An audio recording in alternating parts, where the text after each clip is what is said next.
bozwami na pesi bino mbote lelo toye lisusu ka pona koloba makambo etali mboka na biso République démocratique du Congo ex-Zaïre. Tozonga kakambala na mbala koloba tokolemba te ti mikolo mboka ne kozwaka libération na ye total. Mikolo tomoni ba population nyonso basepeli na oyo bazaki koluka. Alors ezali na mikolo oyo tokoloba lelo tobanda koloba makambo mosusu. Bon, aussi le temps que mboka ezokende ka mabe yango toyaka toujours koloba.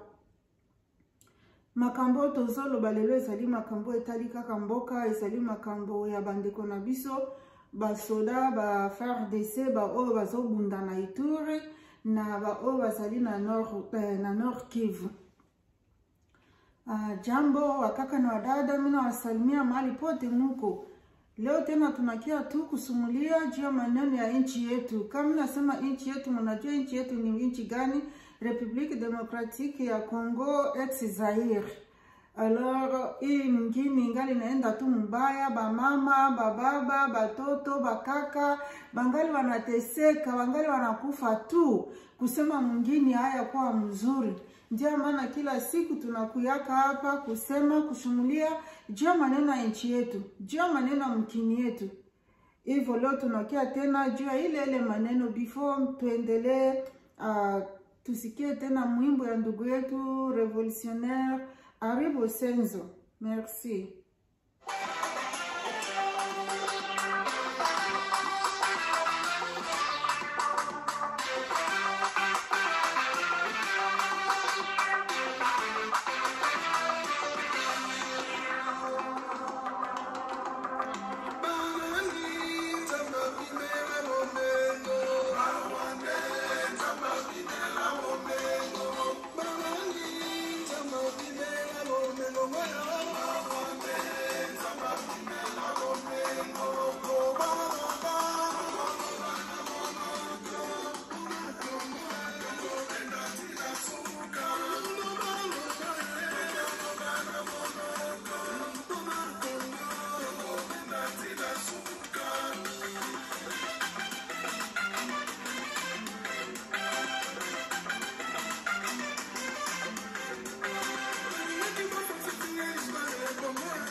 Merci.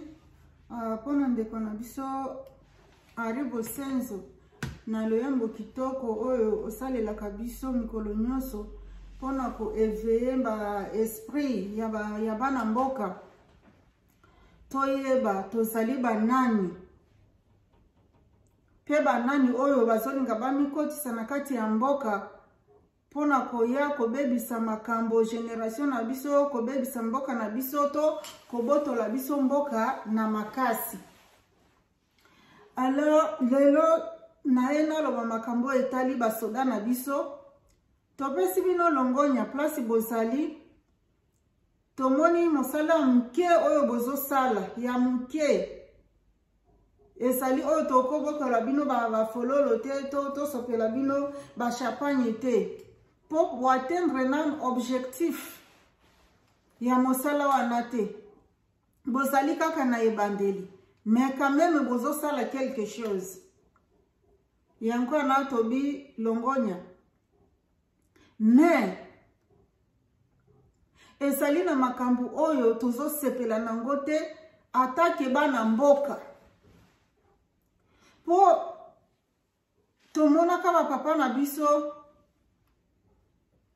tango batikaki makambo nyonso basisaka classe bapapa na bango bafutelaka bango baminerval balingaki bazala baavocat bazala soki badocteur bazala bato songolo pakala mais diplôme wana na badegree bazwaka yango babi te biso tokokende tosauve mboka na biso tokosalela ekolo na biso tosalela mabele na biso balapaka liboso ya nzambe pe liboso ya mboka ke bakokufa mpona ekolo oyo ezali amour patriotique ezali amour moko ya makasi moto atika biloko nyonso abandone nyonso akendo pesa nzoto na ye to bomoi na ye mpona koservir ekolo na ye ezali n'importe qui te nde asalaka biloko aboye lisusu na mboka neti oyo ya biso wana ezali pasi mais quand même topesi bino courage na makambo bozosala lelo tokobeta sete mingi likolo barebele oyo bino bozokanga boyebi il y a 20 ans boza na kati ya bitumba wana o bitumba ebundamaka na se bitumba wana ezali ko involve a lot of people bato ebele bakoti bapeye ebele bazali na kati ya bitumba wana o bazoboma biso na se bazo elimine biso poto sila parti moko mobimba boye ya Kivu ekende parti moko mobimba boye ya Bunya ya Ituri ekende bato na basali alors komoko na ngina loba osomona esali na ba infiltre ebele bakoti na kati ya Kodeko normalement ba Kodeko oyo bayebanaki ba Kodeko ezalaki ba Kodeko oyo bazako bundela mboka na bango bazalaki nde kobunda po banguna bazwa mboka wana te po bavizaka kaka nani mine ya kilomoto oro oyo ezali na kilomoto mabele wana ezali mabele ya balendo bato wana babundaki makasi soki bose souvenir na 2001 bitumba makasi oyo ezalaki kuna na nani na Ituri bato oyo bayaki kobunda bitumba wana ezalaki ba Rwanda na ba Uganda baye kosangisama na bahema bandeko na biso po bakende kobunda baboma boya bango bandeko balendu babundaka makasi po mabele ya Ituri ekende te soki balendu babundaka te ambe mabele ya Ituri sekendeki kale koma na maboko ba Rwanda na ba Uganda bana mibali mikena mikolo babundaki penza bamipesaki na bitumba wana ti baganyaki baresi kobenga na ba Rwanda na ba Uganda na kati ya mabele ya Ituri banda mikolo wana bato wana balobi tokotika kalisusu te mopaya aya abundisa biso to aya kozwa biloko oyo ezali oyo ya biso na kati ya mboka alors ba infiltre baye bakoti lisiko na kati ya ba Kodeko bakomi koboma bakomi kokata machete soki oyoki ba groupe boye wana nyonso ba infiltre mais ba vrai Kodeko bazako boma ba population te bazako boma bandeko na bango te bazako batela bango o il faut totiaka na mutu toyebaka yango soki ozalaka pona bino basoda ya mboka ambele Ituri ekendaka kala bosalaki eloko moko te.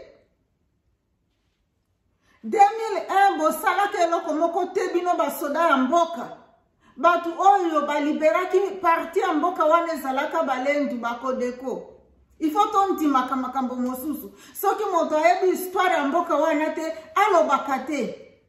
Erreur grave bosali boke kozwa Felix botie lisusu likolo ya mboka wana. Moto oyo ayebi histoire ata moko te ya mboka na biso. Moto ayebi te ndenge nini bitumba ya 2001 ebandaki. Ye mosala na ye kokondane ka bana mboka. Abosani ke bana mboka bakobomisa bandeko na bango te ebele ezali nde bapaya.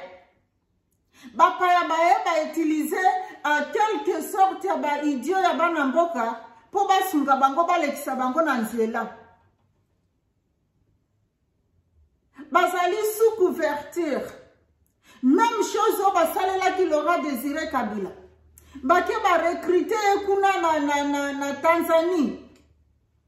Kosi eneti mwana ya mke po kaka bazo nzela ya kokota na kati ya Zaire ba utiliser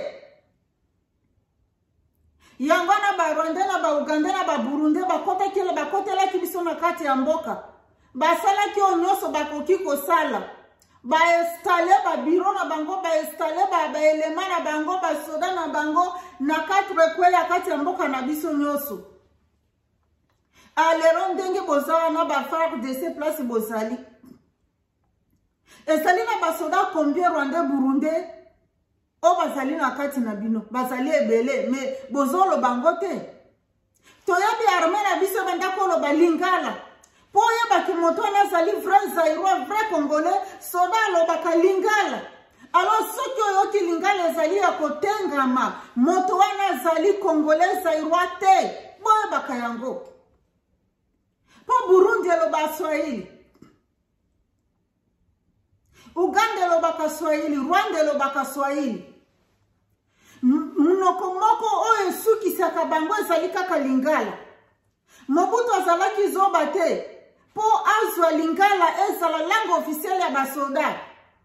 Ayebaki na tina. Alors lelo oyo okana kati ya armée lingala moko ezali broken.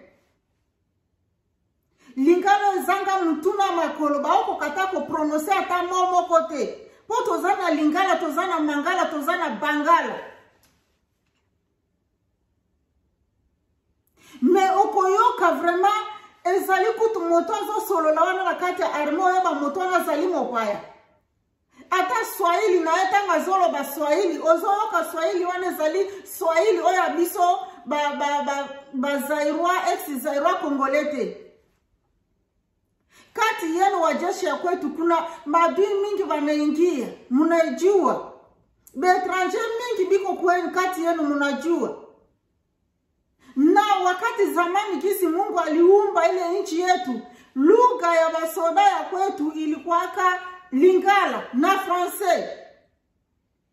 Juu ya kuidentifie mutu gani iko relema Zaïrois 100% na mutu gani hayuko. Na bantu kwetu ya nani ya Katanga na nani na Baluba. Balikuwa wanasema Swahili. Lakini Muluba akisema Swahili unajua huyu ni Zaïrois. Na Katange akisema Swahili unajua huyu Swahili ni Abakatange. Na watu wa Kivu akisema Swahili unajua huyu ni Kivusie. Na mtu wa Ituri akisema Swahili unajua huyu ni Iturie. Tunajuana katikati yetu. Lakini leo ku arme ile Swahili ambayo kunasemekana kati ya arme yetu haiko Swahili ya Bakivusie, haiko Swahili ya Baiturie, haiko Swahili ya batoto ya nani ya Manyema, hapana. Ni Swahili ya baetranger. Hii message mimi natuma kumkubwa ya bajeshi yetu. Mufanye nguvu murudishe langue officielle ya armée yenu kwa lingala. Hivi mutaidentifie mtu gani haiko vrai ex-Congolais, ex-Zaïrois Congolais kati yenu. Kama mufanye ile, Mina bambia mtateseka. Mutapigana ile vita hii kunaisha. Amuku na avance mutajiuliza mbona tulipigana, mbona tulivudula hapa aete na hapa watu wanarudia hapa tena kuile fasi namna gani? Kwa nini jubale badui biko katikati yenu? Mukifata historia balituambiaka na tuko watoto badogo. Ilikuwa nani kama nani elefa na nani na torti. Basema baende bafanye course kuona mtu gani atatoka ya kwanza. Torti aliya kama hawezi kimbia mbio, anaendaka polepole sana. Kitu gani alifanya? Walisikilizana na ndugu yake, asema no, hivi tuko hapa, mmoja atenda simama kule mbele, mwingine usimame hapa hivi. Wakati nani elefanta toka hapa, akifika kule anakuta unasimama, akirudia hapa anakuta mwingine anasimama, shi tutaganye. Même chose ambayo iko ndani ya arme yetu leo. Bozomona arme na biso ezali infiltré makasi na ba pays étranger. Bozongi sa langue officielle ya arme ezala kaka lingala. Pona yango bokoyeba moto nini azali vrai ex congolais zaïrois congolais pe moto nini azali te. Pona lingala bokokanga bango nazo ebisabino makambo bosembo. Bokokanga bango ebele. Bandeko nangai basoda na biso. Nakati na bino na ebibu ezali na basoda oyo babandaka mosala kala. Basoda oyo babimaka na kota okola bazali parmi bino. Il faut discipline ezala makasi na kati ya armée affaire d'essai. Discipline ezala makasi. Na kati ya discipline il faut kote basoda na bino eloko nini bango bakosala na eloko nini bango bakoki kosala te. Ko viole mwasi ya mtu te. Ko viole mwana mwasi ya mtu te. Ko viole mwana mobali ya mtu te. Ko botola biloko batu na makasi te. Ko iba te. Ko boma te. Sodo zaliwa napona ko bate lekolo. Ko zala traitre te. Kokende kukuta na banguna na kundelupete ozonga kote okomi ozaneti nani soft suri ozana place oko kendete. Wana zali malamu te. Eloko ami baleto zokota na kati. Tomona kibiso nyoso ndenge bosali mosala bokangi ba rebelle na Ituri, bokangi ba rebelle na Nord Kivu. Malgré salaki kaka ya kotanga misatu mine mitano, mais quand même tomona ki bango. Tomoni pe waeba déposer ba arme na bango. Mais chose grave o bokoyeba botiaka na mituna bino, ba konzi ya basoda na biso. Bozalaka koropite. Bokataka ndai boli okowapo na ekolo. Jamais bolobaki boko trahir boka na biso. Mais tomoni parmi bino ezali na ba oyo bazali ba traître bakangi bango, bazo sambisa bango. Pourquoi bozo sala makambo ya bongo pona pays na bino moko? Wana pona nini po ba infiltre bazebele na kati na bino. Bosokola ba infiltre wana bolongola bango nyoso boyeba ke bino bana mboka bino na bino botikali kati na bino comme ça bokotambisa mboka na malamu. Makambo sali kuya hapa na kupika masasi nda kufanya hivi. Kabila yake na ngona ba Rwanda na kati ya Kongo. A partir wana ba balusi po ya yeba kilingala te, kabila yeba kilingala te. Swahili ya Tanzania, yangwana na ba soda Rwanda nyoso bazako solo Swahili ya ba Tanzania, alo na ba Uganda, ba koti si langue ya Swahili na kati ya arme na biso. Pona kwa mbruye bino ba oyo bozalaki bana ya mboka. Diskuru nini? O pesa soda na Swahili ayoki penza eningisi ye. Ezali te. Swahili ezali langue moko oyo ezali langue ya boboto, langue ya kimia, langue oyo ko karese. mais lingala ezali langue oyo ozomona bazwi mabende batia yango na moto epeli bazwi marteau babeti pa yango wana so lingala tango pesi mitindo na lingala omoni pe soda alengi place azalaki to azaki akolala apongi omoni asituki afongoli miso. C'est ça notre langue. This is our language.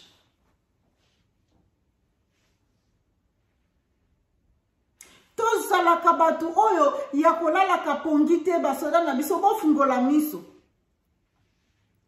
Bofungola miso.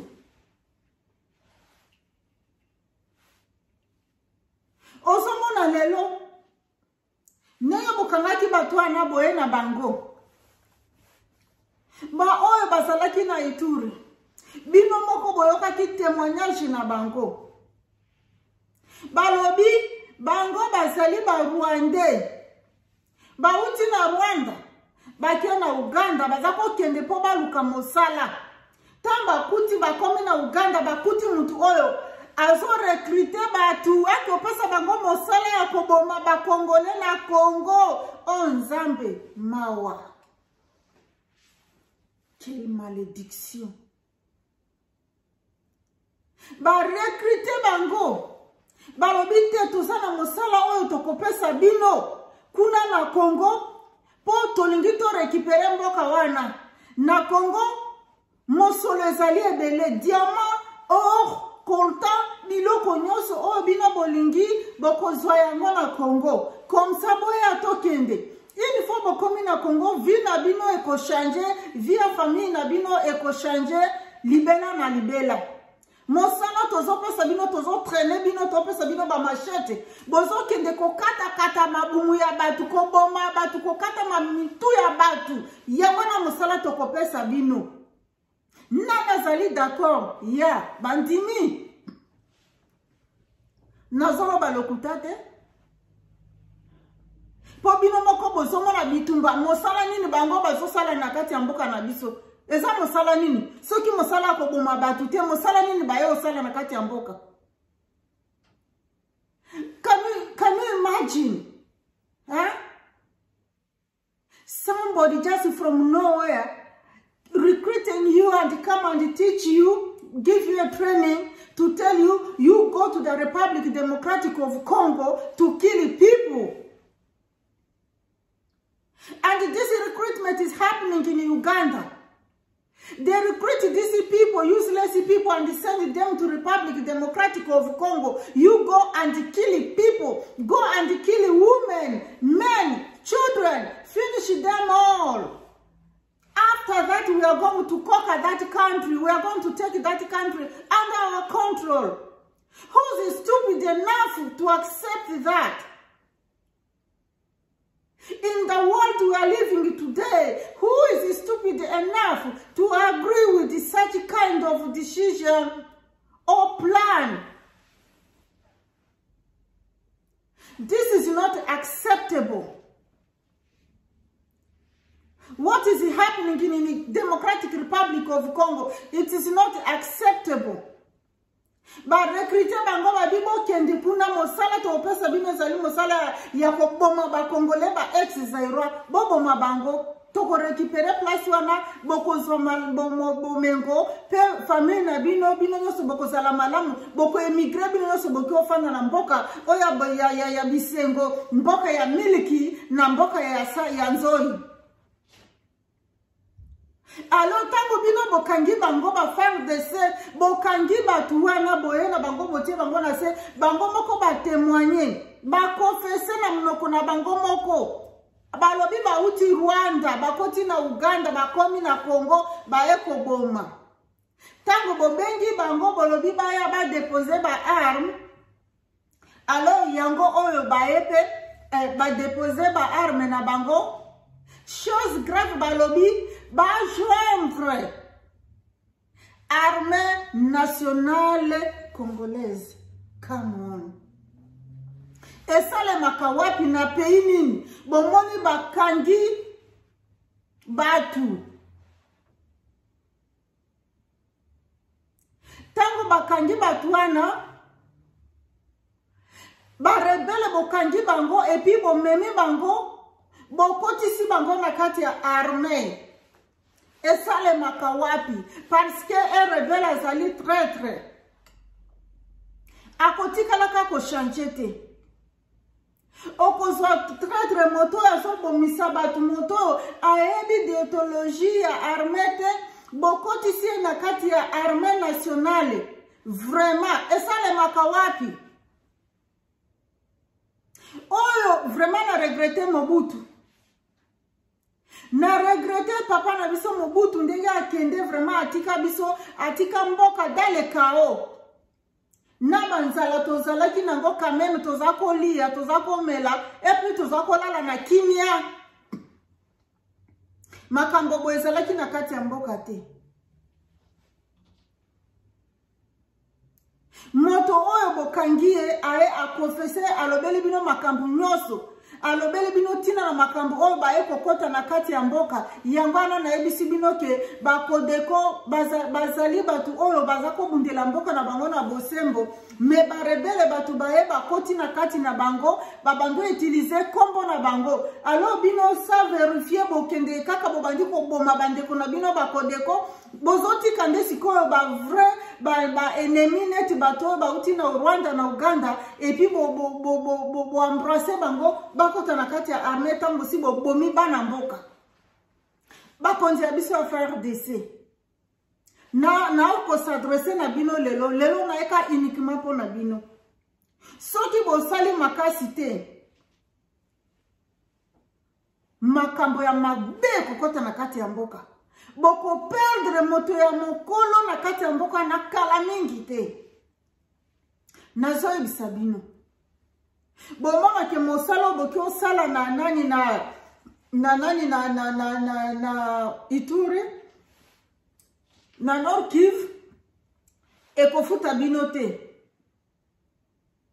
ekozala mosala ya punda soki rebelle aye akofese azongisi manduki bokangi rebelle wana nkama kola kisabino te eloko nini bosala nkama ko na olobela bino nazali mwana oyo na koli na kati ya mapinga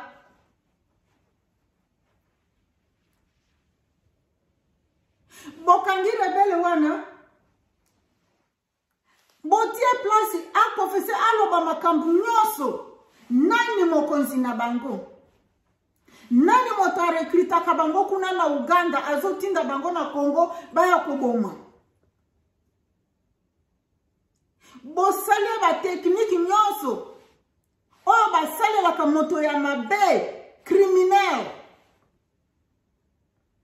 tanga silisi koloba bolandi moto oyo wa rekrita ka bango bokangiye alors ba on nyoso ba yaki ba professeur ba biye to ena boboto to ekozongisa ba arme to kota to integrer na arme lokuta na bango yo koza rebelle te okotisi na kati ya arme wana komizo bazoba azali Rwanda tanga silisi ko professeur alobi makambu nyoso bokangiye bozuye inde azongi na Rwanda na mboka na bango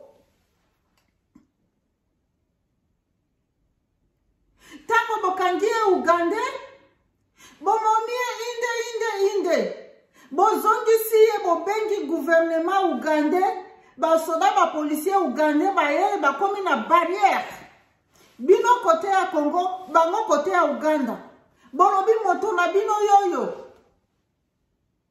bozwae azonga na Uganda bino moko boko choisir elo nini bosala tobo bomae tobo kangisa e wana etali biso te tozongisi ye pona bino même chose bosali na Rwanda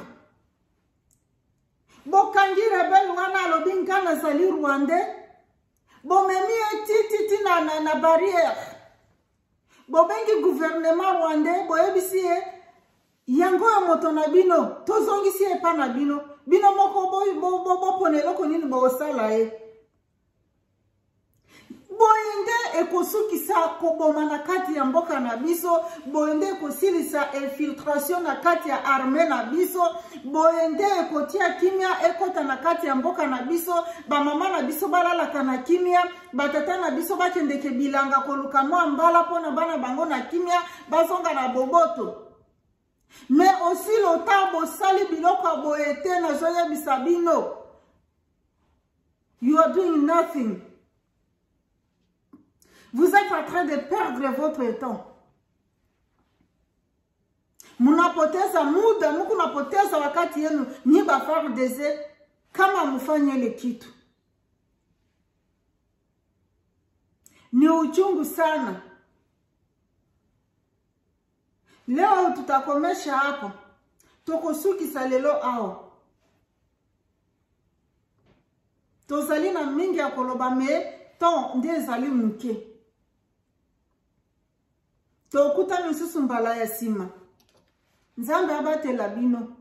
Bo partager message wana, s'il vous plaît bandeko na ngai. Soki moto apesi message, ata yo lingaka no moto angote.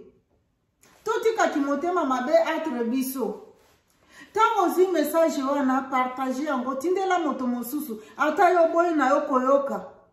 Tindela ngo ata moto mosusu. Moto anapa tindela moto mosusu ti message ane komela bandeko na biso basoda bo bazobunda kuna na kati ya zamba, na kati ya ngunda. Moto moko ta koloba ngana yebi nyoso. E okosala na bakonja basoda na biso. Ezali na eloko ya muke o bakoprendra kite. Metangu to lobi yango. E opesa bango maele efungwa bango maele obi aya solo awa vraiment to bosana ki photo sala boy. Alors so aussi message ana. Koboka ngote. Eko kute eloko moko te. Tin partager ango tindela baninga na yo bango pe batindela ba mosusu batindela ba mosusu poto zolo baka pona makambo etali mboka na biso tolingi mboka na biso ezala libéré to boyi lobi lisusu babo maba assassiner président ya république to moto moko songolo na kati ya république ndenge basalaki Laurent Désiré Kabila tolingi ango te yango na tozotinda message makasi bakonzi na biso o bakoya lobby o bakokonzaka mboka wana na bosembo bazala na sécurité totale po bato bazingi bango basoda na bango bazala ba vrai ex-Zaïrois congolais. Yango na nde toyaka tolekisi ngonga na biso batana na biso topesaka message to partager yango e osala eloko moko te ezali pona mboka na yo. Ezali pona bolamo na yo. Ezali pona peuple na yo. Tosala na bomoko. Tosala na bolingo. Ya mboka. Ekosala malamu mingi. Ezali ngawa bino. Mimi Denise. Tokuta nisusu mbala asima. Po tozali na mingi ya koloba. Tokotineka koloba ti mokolo tomona changement total ekoti na mboka. Nzambe apambola bino. Merci.